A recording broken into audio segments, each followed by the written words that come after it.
Hey girl, hey. Okay, so this is Dr. Tasha Rogers and I am back. If you've never met me, welcome. Don't forget to subscribe and click like and share this video. Every one of y'all should be sharing this with like 5 or 6, 7, 10 people, okay? And so today's video, which is my baby, I am so excited to do this video. I love doing these videos. I do them all the time about PreP, honey. Now, prior to, PreP has never really been kind of like out there. For me, I feel like even the drug companies that make PreP don't really market to the audience that I feel is the largest demographic right now. And when they do market, they don't market effectively. And I hope that is taken respectfully because I do work with one of the companies.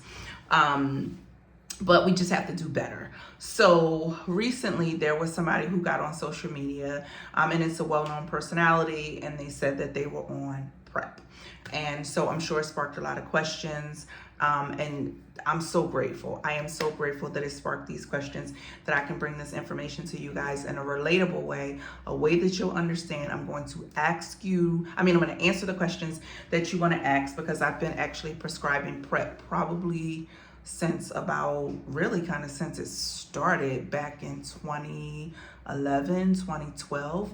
I've been prescribing PreP and have been big on it. I speak on it around the country, and I am an advocate of HIV prevention.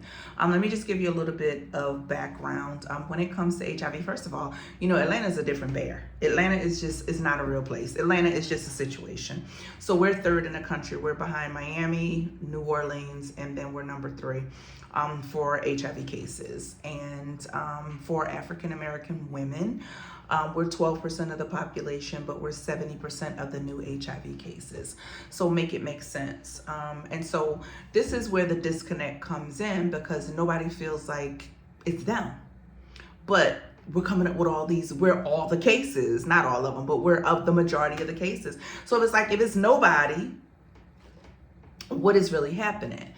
And so this is where I fall in. And I probably have to say, I'm probably one of the only OBGYNs in the state that are actually talking about PreP, prescribing PreP, managing patients with PreP, encouraging PreP. A lot of infectious disease, some primary care docs. But I want you guys to make sure you got your pen and paper ready, because 9 times out of 10, you're going to go to your doctor and you're going to be educating them on PreP and PEP. And I'm going to explain the difference in PreP and PEP, and we're going to go all in. It's just HIV prevention, the do's, the don'ts, the myths, the lies, all the stuff, okay? So y'all ready? Honey, if you need to pause this, and don't forget to like it when you pause it, okay? And don't forget to share it when you like it. If you need to take a second, pause the video to go and get a pen and some paper, it is necessary, and it will definitely be worth your while to do it, okay? Now, when we talk about HIV prevention, first and foremost, HIV is we see it very differently. I'm in the age group where I remember it initially coming out, and I remember that, you know, if you had a family member who had HIV, and really it was just called kind of like AIDS back then. She has AIDS, he has AIDS. It wasn't, you know, it wasn't like it is now, and it was a situation where if you had a family member who was infected, you didn't want them at your house. If they came to your house, you covered the furniture in plastic. You wiped everything down with bleach. They had to eat off of disposable things. Don't touch them. Don't kiss them. You know, all of those things. Definitely don't be on a barbecue grill. Like, it was literally that rough of a situation. Patients who were infected took 20 and 30 pills a day, like a day, sometimes more than that, just to stay alive. Being undetectable was not really even a thing back then. And a lot of people could not handle the regimen. They could not handle the stigmatization. They could not handle being ostracized from their family. They went on and developed AIDS and subsequently died from complications of AIDS. Things weren't readily, it just wasn't as understood as it is now. Fast forward to where we are in 2025, although we've gotten amazing control of HIV, sometimes I think that our gift is our curse, and that we have not educated our children as to what HIV could be, what it used to be, what it is, and why it's so important. And so now they're just like, HIV, who gets that? Like, what are you talking about? Like, I don't need to be concerned about that. And they do. And we are not expressing it to them and teaching them or helping them understand. I remember I spoke at a private school, and I spoke to a classroom full of boys, and these boys were ages 9, well, they were grades 9 through 12. And I said, how many of you have ever heard of HIV? And it must have been 40 people in the room. 3 people raised their hand. 3 people. Not have you had any experience with, not have you been tested for, not do you have family members with. These people were legit, like only 3 people had kind of heard of it. And I was just like, wait, what? So it's a lot of education that is being missed. And we've taken health out of schools, health education, and it's a lot that's happening. So now let's fast forward to 2025, where HIV now is a chronic disease. If you are, and what that means is legitimately, if you follow your treatment plan, you can live with HIV for years and years and decades. And just like you live with hypertension and diabetes, you can live with HIV. If you don't do what you're supposed to do, if you're hypertensive and diabetic, it's going to take you down. Well, HIV is the same way. You don't do what you're supposed to do, it's going to take you down. But if you do what you're supposed to do, but if you do what you're supposed to do, then you can live, a normal, regular life. And then what's even more interesting about HIV, if you are undetectable, or if your levels are undetectable, you still have it. You will always have it. But when your levels are undetectable, it essentially means that if you have sex with someone, you cannot transmit HIV if you're truly undetectable. So then it creates a whole nother situation. So let's go back and talk about HIV right now. A lot of people, and let's talk about the myths and all of that. A lot of people feel like, if somebody has HIV, they got to tell me they have HIV or they going to jail. False. And it depends. It's in different states. It's a state-by-state regulation. In the state of Georgia, you do not have the disclosure status. You do not have the disclosure status. So please be clear on that.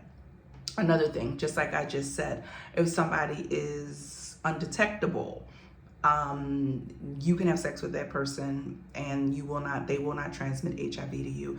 So one of the biggest things that I hear a lot of times is, well, this person's test was okay, so I'm good. No, what your partner has is not a reflection of what's on your test. Okay, I don't know how this actually went, but I had a patient before, and her husband, she or her husband were not aware of the fact that he was HIV positive. It actually got to a point where it was full-blown AIDS, and he had gotten really, really, really sick. And then because of the prejudices, the ignorances, the stigmas of medicine, they didn't test him for HIV because they were married. I tested her every year. She was negative. She remained negative, but he had full-blown AIDS. So please do not feel that because your partner doesn't have a thing, then you don't have a thing. That is not true, or vice versa. Okay, so you want to get people tested. I tell people all the time, testing is not about trust. It is not about trust. I trust you, boo-boo. You are trustworthy, but you're human, and things happen. And oftentimes people don't go to doctors, and they don't know, and they just assume that they're negative, and it turns into a whole big thing. So we're not going to do any of that. Get tested, and get tested regularly. 8 to 80, crazy, married, single, divorced, widow, separate, I don't care. You come into my office for your annual exam, you're getting tested annually at the minimum.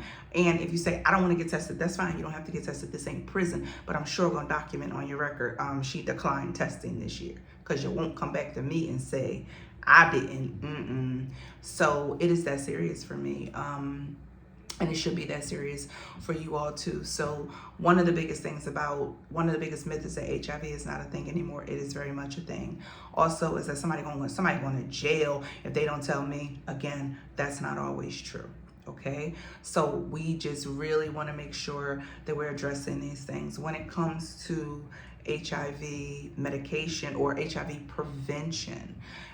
So they gotta inject you, or they gotta put HIV in your body in order to prevent. That is not true. Okay, that is not how it works. It's not a vaccine. That is not true. What happens with medication, and all of the medication, they are what we call reverse transcriptase inhibitors. That's a long situation let me explain how this works. So let's say you have sex with somebody who is HIV positive, and let's say they're not undetectable. Let's say they're very much detectable. They have levels, right? And you have unprotected sex with them. Within 72 hours, your body will start making copies of the HIV virus, right? So you get 72 hours before you're positive. Once you're positive, you're positive. You ain't going back from that. You're positive. Again, we can treat you and make you undetectable, but you're positive, okay? So there's that.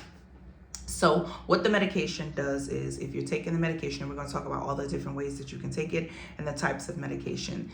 If you're taking the medication, what it does is it prevents the HIV virus from making copies in your body.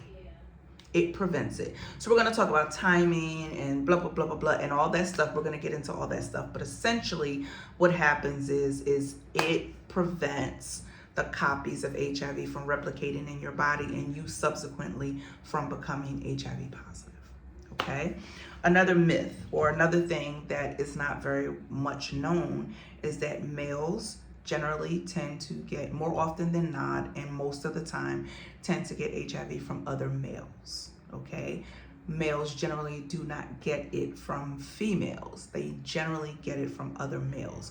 But again, people are like, well, my partner's not gay, my partner's not bisexual. One, you don't know what somebody does or how they truly identify. Two, you don't know what somebody's past was. Three, you have an entire population of men who have sex with men but do not consider themselves gay or bisexual. So sometimes the question needs to be, have you ever had sex with another man? Versus, are you gay? Are you bisexual? So a lot of that is our ignorances because of how people identify. If you don't ask the right question, you're not going to get the right answer. Okay? And at the end of the day, you love who you love. You care about who you care about. I don't care. It's the health of it. It is understanding. Now, one thing that I personally do not like in the HIV prevention realm or in the HIV realm in general or in medicine in general is when we say high risk versus low risk. What does that mean? Like, what does that even mean? Like, it angers me because what we've done is we've accepted stereotyping, right? And so somebody says, well, she's low risk because she's married and because she's in a monogamous relationship. Well, she might be in a monogamous relationship, but her husband may not be. And what if her husband is in multiple relationships, is a man having sex with men, is having sex with sex workers, having unprotected sex, and she knows none of this? How is she low risk again? So this is my point. It's like you're stigmatizing, you are categorizing. So somebody comes in and says, I'm single, I'm fluid, I love people. And so I have sex with who I have sex with. If I have a condom, great. If not, then I don't use one. I don't understand how that person is any more at risk than the woman who believes that she's in a monogamous relationship and her husband is outside. He is outside, honey. So at the end of the day, I don't believe in high risk and low risk. I believe in risks. And here are the risks. You want to know what the risk is? If you are having sex with another human being, you are at risk. Like, you just are. Like, nobody's judging your partner. Nobody's judging your lifestyle. Nobody's judging what you do and how you do it. But the point is that if you're having sex with another human being, you are at risk. Period. Okay, so let's not even say, well, I don't know if I need that. I'm not at risk. Okay. Now, if it's something that you don't feel is for you, that's fine. I tell people, eat the meat and throw away the bones, but get the information, get the education. I'm giving it to you. I'm sitting right here giving it to you. If it's not for you, great, sis. It doesn't have to be for you. Let it be for your niece. Let it be for your nephew. Let it be for somebody around the block. Let it be for somebody. Somebody you know is a candidate. Somebody you know should be on PreP/PEP. Now, let's get to what all this stuff means. So PreP means pre-exposure prophylaxis. And basically, that's basically saying before you are exposed or prior to any risk of being exposed, you're on prevention medication. Okay, so that's what PreP is. PreP says I ain't been, and you actually, I don't understand why people feel like, oh, she's on PreP. Here's the gag. If somebody is taking PreP, they're HIV negative. You have to be negative in order to take PreP and PEP. You have to be negative. Let me hear you so it should be reassuring. It should be reassuring that somebody who you're having sex with or thinking about having sex with or in a sexual relationship with, it should be reassuring that they're on PreP and PEP, because at least you know they're HIV negative. Okay, so when we deal with PreP, well, two things. One, you have to be a human being. Two, you have to be over a certain weight. I want to say it's like 35 kilograms. And then, which is like 70, 75, 80 pounds. So any real like adult should be fine taking it. And then you have to be HIV negative. Now, when we deal with PreP, there are two different ways in which you can do PreP. Okay, you can do pills, oral medication. It's only one pill a day. It's called Truvada, and they have a generic for it. It's Truvada, Truvada, and it is one pill a day, and and Truvada is for males or females. Okay, and it's just one pill a day. You get 90 days at a time. After 90 days, you have to go back in, have an HIV test to make sure you're still negative, at which time you get your next 90 days, okay? It is 99+% effective. Now, it's only as effective as if you take it. You can't take the pill. Now, the interesting thing about any HIV prevention medication is you don't want to develop a resistance to it. So if you're taking PreP, take it. You're going to take it every day. You're not going to take it when the wind blows. You're not going to take it when you feel like you're about to have sex. We'll get to that regimen. But you're going to take it every single solitary day. Every day you're going to take your PreP, one pill a day. I tell you, if you feel like it's a stigma, I tell people all the time, go to the dollar store or some cute little store, get you a little pill bottle, dump the pills inside the bottle so nobody knows what it is. Tell them it's a vitamin if you feel that convicted about it, or if you want to be that private about it, whatever. But it's just one a day. And you know, back in the day, used to make people nauseous and sick, and people don't go through those things, especially maybe, you know, taking it, you know, maybe a week or so until your body gets used to it. But for the most part, I have never heard a patient say they had any issues with it or they had any side effects or symptoms that were so bad that they had to stop. So never heard that before. There is another oral medication. It's called Descovy. Now, Descovy is not for any, let me see how I word this, child, because y'all gonna be down my throat. Descovy is not for people assigned female at birth. Okay? So if you were born assigned female, you cannot take Descovy. There have been no studies. Descovy is not for people, again, assigned female at birth. Okay? But again, it's one pill a day. And it is, I think Descovy, right about the same, 99+% effective at preventing HIV. You take that pill every day, you're gonna be okay. Okay? But the most important thing is to take it every day. For me, if you're somebody who can't remember pills, I tell people, even my patients who are taking birth control pills, put your pill next to your toothpaste. Put it next to your toothpaste. Brush your teeth, pop your pill, and keep it pushing. Okay? You ain't got to brush your teeth the same time every day. But brush your teeth, and at least hopefully you brush your teeth once a day. I don't judge, but hopefully you brush your teeth once a day, and then you throw the pill down, and we're good. Okay? Now, the next way in which to take PreP is the injection. There is an injection called Apretude. I have been giving Apretude since before they even came out with any marketing. Like, I had to go and search for stuff because I had to be one of the first to give Apretude, and I'm convinced. I'm a lover of Apretude, and it's an injection. It's an intragluteal injection. That thing go into the butt muscle. It goes into the butt muscle like that double shot. That thing goes deep into the butt muscle, but it is what it is. There's a way that we do it. There's a specific place that we place it. And again, now the injection is every 2 months.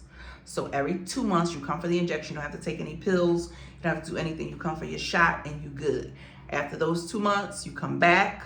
So the way it goes is, let's say you like, I don't know if I don't want to take a shot and then I have some side effects. You can do what we call an oral lead-in. So you can take pills for 30 days that are the same as the shot, and that'll let you know how your body's going to respond, right? So if you take the oral lead-in, you like, cool, straight, I like this, bam, you come and get your shot. 1 month later, you come and get another shot. And then after those first initial shots, 1 month and 1 month, then you go to every 2 months.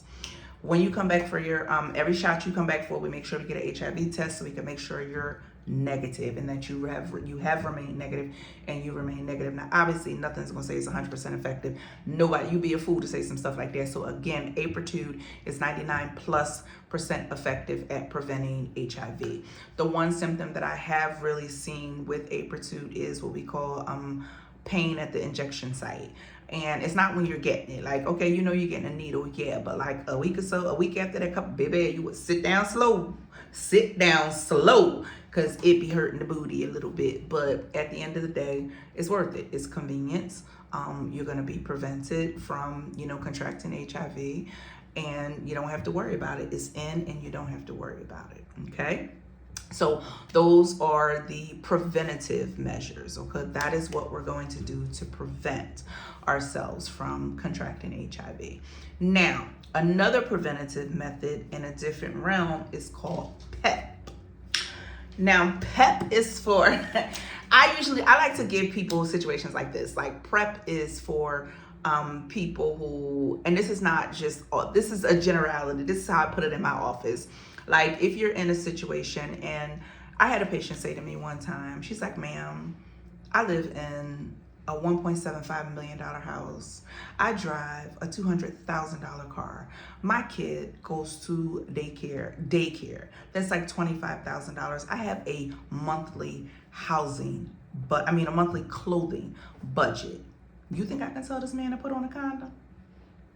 So y'all know me, I keep it real. I say, hell no. Unless you want to get cussed, hell no.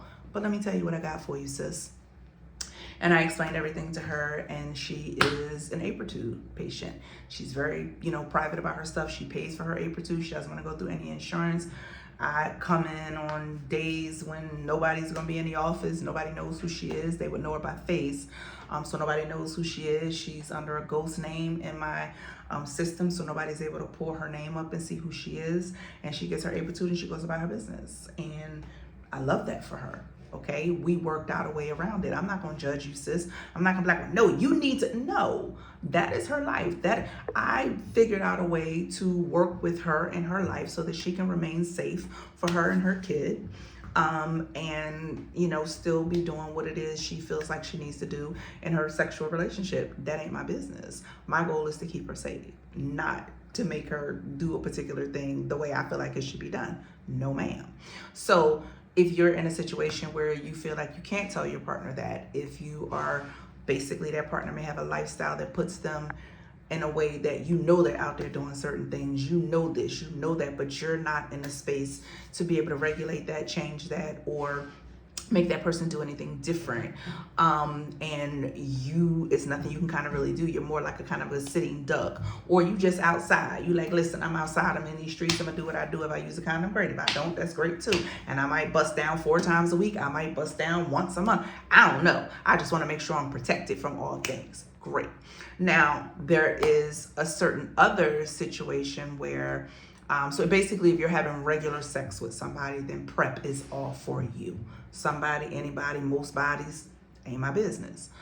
Now, if you are somebody who you feel like you don't have sex on a regular basis, your partner doesn't live in town, you may have sex every now and again, then PEP may be for you. PEP is post-exposure prophylaxis. Now, with PEP and post-exposure prophylaxis, I'm real funny about doing the injection for post-exposure prophylaxis. It's not to say that it can't be done, but I'm real funny about it. I'd rather quickly get you on a pill. So here is how post-exposure prophylaxis works. It can work in a lot of different ways. There are different scheduling routines, okay? And y'all gonna find this funny. Now for post-exposure, again, remember I told y'all it's 72 hours before you become positive, right? So let's say you having sex, boom, condom breaks. You like, oh my God. okay? First thing I want you to do is stop what you're doing and then take a shower and then get yourself a plan B if you need it, if you're not on any birth control. And then I want you to get somewhere as fast as possible. Now you have 72 hours, but you really don't want to take them 72 hours. The earlier you take PEP, the better outcome you're going to have. So if this is something that happens, baby, get you somewhere. Guess why I say get a pen, because you might be educating an urgent care or an emergency room as to, let me tell y'all what I need. And they will give it to you, but they don't know to give. They may not know to give it to you. They may not know how to prescribe it. So I'm going to tell you all what you need to be telling them if they're not aware of what to do. But again, post-exposure is, I wasn't expecting to get exposed, but I did, or I had sex and I was drunk and we didn't use a condom, or I chose not to use it. Whatever the situation is, you had the sex, you have already been exposed. Now we're chasing it back, we're running it back. And so again, you have 72 hours, please don't take those 72 hours. 24, 48 at most, honey. You pushing up on 72, I don't like it. Okay, so, but it is what it is. I'd rather you get it in after 72 than not to get it in at all. And again, with post-exposure prophylaxis or PEP, you're going to take it for 30 days. And then after 6 weeks, which is 30 days plus 2 weeks, you're going to get an HIV test, and God willing, and you will be negative. Okay, so that is how one component of PEP works. Now, we got dosing. I tell people, if you fix to get flued out, you ain't seen this man or woman in a minute, or person, we don't judge over here, but you ain't seen a boo-boo kitty, whoever that happens to be, in a minute. And he's like, she like, they like, whoever. Let me flew you out. Let me fly you out. Come on, let's do Aspen for the weekend. Let's do the mountains for the weekend. Let's do Miami, Vegas, or anywhere else people get flued out. Okay? There is a dose. You like, oh my God, I know he gonna want to bust down. He ain't gonna want to use no condom. Oh my God, what am I gonna do? I ain't been on my PreP. I'm gonna be out of town for the whole week. It ain't time enough. It's a dosing regimen called the 2-1-1. Okay, and this is event based. It's the 2-1-1, and I say if you know you about to bust down, okay, but you haven't been on your PreP. So here's the PEP that you can do. 2-1-1. So you're gonna take 2 pills. 2 to 24 hours before you have sex. Okay, so 2 to 24 hours. So you can, even if it's that same day, 2 to 24 hours before you have sex, you're gonna take 2 pills, and this is of the Truvada. Okay, then you're gonna take 1 pill 24 hours after you have sex, and then you're gonna take another pill 24 hours after that pill. So it's 2 pills, 2 to 24 hours, then 1 pill 24 hours after, and then 1 pill 24 hours after that other 1 pill. Make sense? So it's 2-1-1 dosing. And with that, and you do the 2-1-1, you should be good. You don't have to do the entire 30 days. But if we're in a situation where we didn't do it, we didn't get those 2 pills in before the situation, then you got to do the 30 days. But if you like, oh, okay, it's the weekend, let me... then you can do the 2-1-1 dosing, okay? So when it comes to PreP, we talked about this when you're having regular sex with somebody, anybody, everybody, whatever. And that's on the everyday thing, or the injection, which is every 2 months. You can be on Truvada, or you can be Descovy. Now, again, Descovy is not for anybody assigned female at birth, okay? So the Truvada, the dose for the Truvada is, and it's Truvada. The dose for the Truvada is 200/300. And you're going to take 1 a day. Just 1 a day. Okay? So if you are in a situation and you want this, and your doctor's talking, why do you want that? Like, I mean, does one of your partners have HIV? No. But again, this too, PreP is also a prevention, even if you have a partner and you find out that your partner has HIV and y'all are in this thing, please don't feel like, oh, I gotta walk away, or you don't, that is not what you have to do. If this person, make sure they're willing to get into treatment, get them into treatment, try to prevent having sex until they become undetectable, and then still use condoms. But then you too can take PreP as an added protection against contracting HIV. Okay, again, in case they stop taking their meds or they lose their insurance or their numbers start to climb or whatever the case may be. So the benefit is immense. I feel like, and I told the company this, I think that they lose not only an entire demographic, but when I say an entire demographic, you lose the whole group of people who need this based on how you market it. Now, I get that, there was a time when nobody really even would align themselves with the thought of HIV unless you were in the LGBTQ community, or unless you were a man having sex with men, or blah, blah, blah, blah, blah, or a sex worker, or considered high risk. You know how I feel about that. And so that's what the commercials still market. And I'm like, come on, y'all are like 10 years behind the curve. Like, where are the commercials for my professional women, my lawyers, my AKAs, my deltas, my zetas, who are stepping, who are my college girls who are on the college campuses? Because trust me, in other cultures, oh, they're on it. Oh, they are on it. Your young professionals, they are on it. Okay? Where are my commercials for my soccer moms in these minivans? Like, my girls who are my Instagram models who flying here, there, and everywhere. Where are my commercials for them? When do we actually show them this is for you too? How many of y'all actually thought this was only for males? How many of y'all actually thought it was only for gay people? So at the end of said day, I think the marketing is a little bit on the piss poor side, and hopefully that will start to get a little bit better. I don't like how they also try to make it look like it's so risque, because they run the commercials at night. What y'all doing? Why I gotta run at night? Why I can't run at dinner time? Like, why? What's the problem? So I think a lot of the lack of information to patients is because of stereotyping from healthcare providers themselves. I promise you, a lot of you are going to have difficulty getting PreP or PEP from your provider. They're like, why do you want that? You don't need that. Don't allow somebody to tell you what you need. It's a protection, ma'am, and I don't have to answer to you. Are you going to prescribe it or not? And if they don't, go to a health department that will. Go to an urgent care that will. There are so many different. And I work with Empowerment Resource Center here in Atlanta. Any event that I do, I'm always going to offer free HIV testing. You guys remember from my retreat, free HIV testing. I'm always going to do that.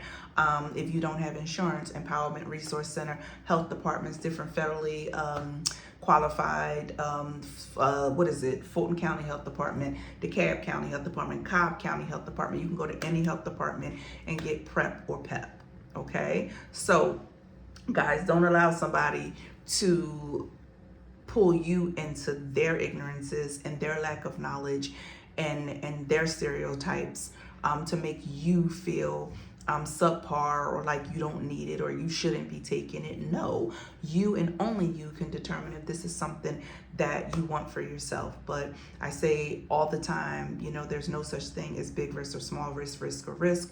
We're individuals, we're human beings, and we don't have to apologize for being who we are or doing what we do. So at the end of the day, I pray that this helps somebody. I pray that you got a lot of knowledge out of this. Please share this. It doesn't have to be with the females. Share it with males, gay, straight, young, old. These teenagers need to know. And they out here doing way more than some of the grown people sometimes. So if you have a daughter, you have a son, niece, nephew, it does not matter. Please make sure they are getting this information. They are aware of this. It does not cost a lot of money. Apritude, insurances cover it. Sometimes Medicaid covers it. Sometimes it doesn't. Sometimes insurances cover.